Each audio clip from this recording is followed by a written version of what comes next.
Desafíos matemáticos.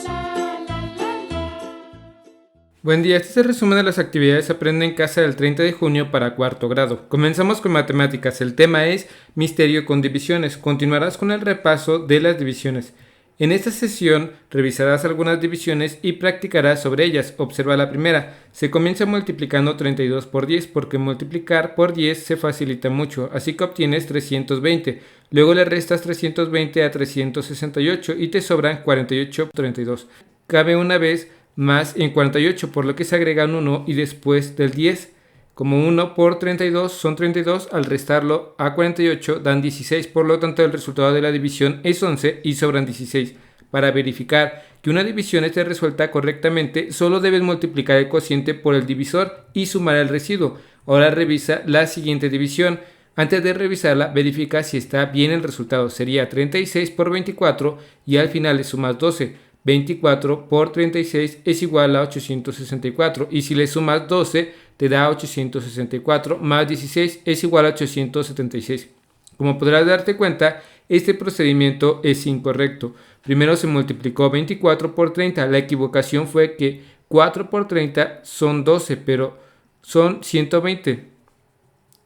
Entonces, en vez de 600 más 12, se debía haber hecho 600 más 120. Ahí debe decir 720. Así es como queda la división, ya corrigiendo el error. Otra cosa que debes tener muy presente es que el residuo final siempre tiene que ser menor que el divisor. Observa la siguiente operación. Se divide 494 entre 21. Se obtuvo 23 de cociente y 12 de residuo. Realiza la comprobación. 21 por 23 es igual a 483. Luego se suman 12 y es igual a 495. Se pasó por 1. Como podrás darte cuenta, está mal. Primero se multiplica 20 por 21 y da 420. Hasta ahí va bien. Luego se hizo la resta y sobraron 74. Después se puso el 21, cabe 3 veces en el 74. El error está en que 74 menos 66 no son 12, son 8 y además 21 por 3 no son 66, son 63. En una división, tanto el cociente como el residuo son muy importantes y deben estar correctos.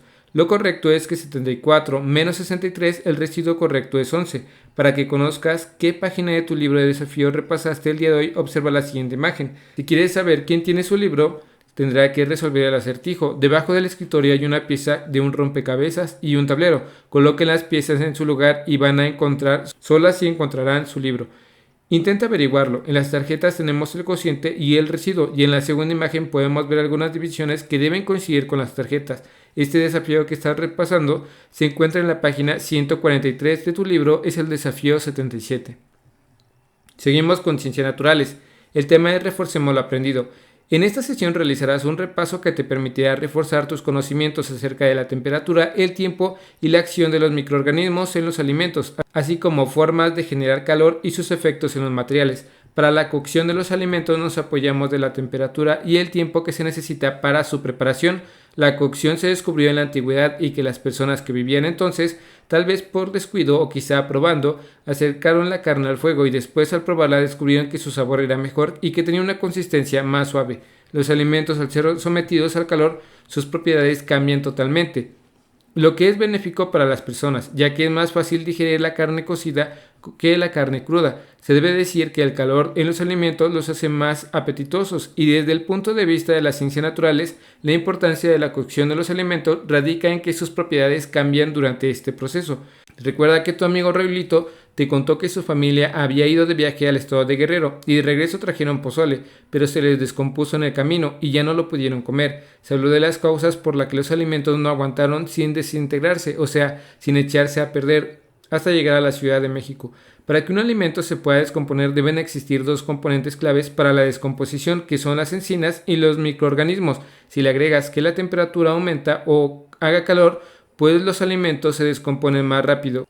Con el calor o frío, se pueden conservar los alimentos, pero solo por un tiempo, porque ya sea las enzimas o los microorganismos actuarán en determinado momento para iniciar el proceso de descomposición del alimento.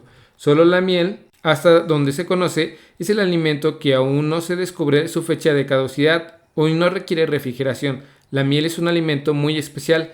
Debes tener mucho cuidado en los alimentos descompuestos. Hay algunos que parecen que no lo están, pero en realidad no sirven para consumo humano. Utilizar tus sentidos, observar las características físicas de los alimentos, es la forma más rápida y fácil de saber si están en buen estado o en descomposición. Debes mirar bien el alimento y si encuentras algo raro en él, no debes comerlo. Por ejemplo, las fresas, si ves que una fresa identificas que está oscura o con una capa blanca aterciopelada por fuera, ya no sirve y no hay que comerla. El olfato también te puede ayudar. En el olor, un alimento por fuera puede verse en buenas condiciones, pero si percibes un olor desagradable, es otro indicio que no debes comerlo y debes desecharlo. Otra alerta que dice que un alimento ya no está en buenas condiciones para comerlo es la consistencia. Hay alimentos que si al tocarlos no están como comúnmente deben estar, ya sea duros o blandos, eso puede advertirte que ya no sirven, como los tomates. En conclusión, existen muchas formas de conservar los alimentos, ya sea frío o calor. También que los alimentos llegan a descomponerse, ya sea por el efecto de enzimas o microorganismos. Además que pueden reconocer con tus sentidos los alimentos que aún están en condiciones adecuadas para ser consumidos. Seguimos con la historia. El tema es Movimiento de Independencia, repaso 2. En esta sesión realizarás un repaso sobre el proceso de revolución de independencia. Como primera actividad, contesta una serie de preguntas. Si contestas correctamente, irás subiendo un peldaño en el sabiómetro, el cual cuenta con 6 categorías diferentes. En la primera pregunta es: ¿en qué siglo sucedió la lucha de independencia? El levantamiento armado comenzó en 1810, eso significa que fue al principio del siglo XIX. Como ya lo viste, la independencia es el resultado de una larga lucha armada para dejar de pertenecer al Imperio Español, y en este proceso participaron muchas personas: campesinos, mineros, artesanos, civiles, religiosos o militares, por mencionar algunos. La siguiente pregunta dice: ¿en qué actual entidad inició la lucha de independencia? Fue en Guanajuato, más preciso en el pueblo de Dolores, en la región del Bajío. Se fue extendiendo a lo largo de la Nueva España. La siguiente pregunta dice: ¿quiénes fueron los principales líderes de la lucha en cada etapa del movimiento? La primera etapa es el inicio de la lucha y fue entre 1910 y 1908. Uno de los líderes iniciadores del movimiento fue Miguel Hidalgo. La segunda etapa fue entre 1811 y 1815. Estuvo liderada por José María Morelos y Pavón. Esta etapa se caracterizó por una clara disciplinaria militar y la instauración de un congreso que tuvo como objetivo, además de elaborar una constitución, ser un centro de mando político para gobernar los territorios controlados por insurgentes. La tercera etapa hubo muchos personajes importantes. Participaron Guadalupe Victoria, Vicente Guerrero, Francisco Javier Mina, entre otros. Por último, la cuarta etapa es donde Vicente Guerrero y Agustín de Iturbide se unieron para consumar la independencia de la Nueva España. Esto fue en 1821 con el Plan de Iguala. La siguiente pregunta dice: ¿cuál es la importancia de los tratados de Córdoba? Se firmaron en Veracruz. Juan O'Donoghue firmó junto a Iturbide los tratados de Córdoba y son importante porque en ellos se reconocía la independencia y soberanía de la Nueva España y establecía como forma de gobierno la monarquía constitucional. La siguiente pregunta dice: menciona 2 causas externas del movimiento de independencia. Una es la invasión de Francia a España por Napoleón Bonaparte y otra puede ser las ideas de la Ilustración. La siguiente pregunta dice: menciona 2 causas internas del movimiento de independencia. La primera es el nacionalismo criollo, que considera las costumbres, conocimientos y tradiciones propias de los novohispanos como importantes y que por lo tanto son de ellos los que tienen la capacidad para gobernar el territorio. La segunda puede ser las conspiraciones en contra del virreinato, que eran reuniones secretas que se dieron posterior a la invasión napoleónica en los grupos de criollos. Principalmente plantearon cómo derrocar al virrey y liberarse de la corona española. Antes de dar por terminada la dinámica, contesto una última pregunta. Menciona algunas mujeres que participaron en el movimiento de independencia: Josefa Ortiz de Domínguez, Leona Vicario y Manuela Medina. Algo que pueden notar es que la independencia no tuvo una sola causa, existieron muchos factores que influyeron para lograrla. Debe recordar que fue un proceso largo y que muchos de los documentos y acuerdos buscaban la igualdad y libertad de todos los que habitaban en la Nueva España. Seguimos con lengua materna. El tema es repaso sobre los poemas y narraciones literarias. En la clase de hoy aprenderemos e interpretaremos el sentido y el lenguaje de poemas, considerando los recursos literarios que se utilizaron en ellos. Reflexionaremos sobre la incidencia del contexto social en el contenido y el significado de las narraciones literarias.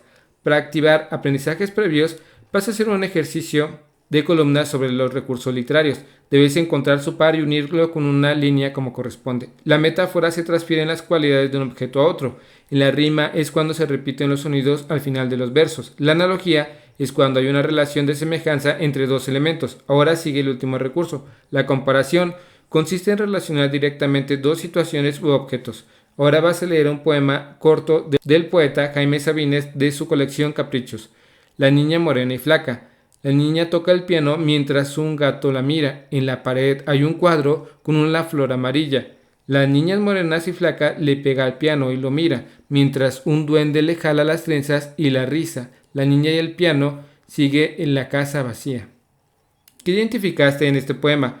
Los poemas tienen rima. En la siguiente imagen puedes observar señalar las rimas que tiene. También hay una metáfora. La interpretación será: el duende no puede jalarle a la niña la risa, por lo que quizás se refiere a que le quitó la alegría. Al jalarle la risa a alguien debe ser algo así como quitarle la alegría. Ahora haremos un repaso sobre las narraciones literarias. El repaso de este tema será por medio de un ejercicio de tripas de gato. Vas a unir las diferentes narraciones literarias con sus respectivas características. Primero, tienes que leer las características y después unirlas a la narración correspondiente.